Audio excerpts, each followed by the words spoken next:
চট্টগ্রাম বন্দর নিয়ে অনেকের মধ্যে কৌতূহল তৈরি হয়েছে। মাঝে মাঝে এমন কথাও শুনেছি যে এই বন্দর বিদেশিদেরকে নাকি দিয়ে দেওয়া হচ্ছে। আমি আগেও জানিয়েছি, চট্টগ্রাম বন্দর হলো বাংলাদেশের অর্থনীতির হৃৎপিণ্ড। বর্তমানে এই হৃৎপিণ্ড অতি দুর্বল।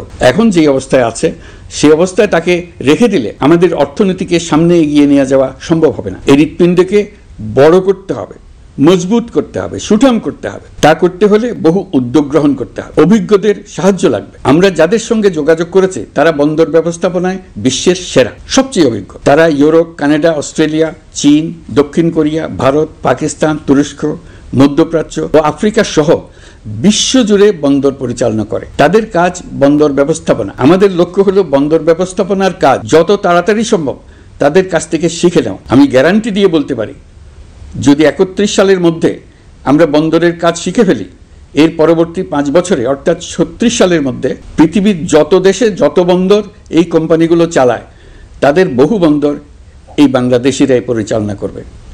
আপনারা যে বন্দরেই পা দেবেন দেখবেন সেখানে বাংলাদেশিরা আছেন। বহু লোকের কর্মসংস্থান হবে, বহু লোকের উপরে ওঠার সুযোগ হবে। তাদের নিজেদের প্রয়োজনেই তারা আমাদের চাকরি দেবে।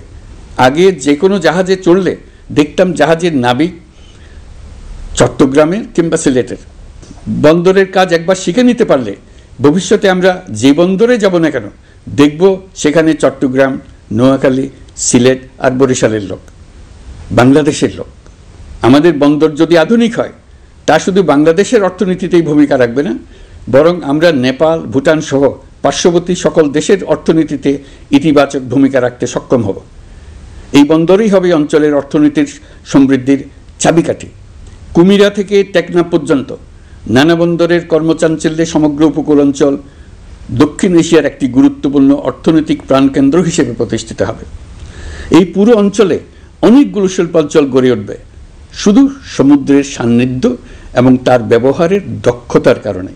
তার সঙ্গে গড়ে উঠবে আরেকটি নতুন শিল্প, আধুনিক পদ্ধতিতে সমুদ্রে মাছ পালন, আহরণ ও প্রক্রিয়াজাতকরণের শিল্প। এটি আরেকটি নতুন জগৎ সৃষ্টি করবে। এই ব্যাপারে আমরা আমাদের বন্ধু দেশগুলোর সঙ্গে আলোচনা শুরু করেছি এবং তারা উৎসাহ সহকারে সাড়া দিয়েছেন। বন্দর ব্যবস্থাপনার জন্য আমরা যাদেরকে আনছি তারা পৃথিবীর যেসব দেশে কাজ করে সেসব কোনো দেশেরই সার্বভৌমত্ব, জাতীয় নিরাপত্তা হুমকির মুখে পড়েনি।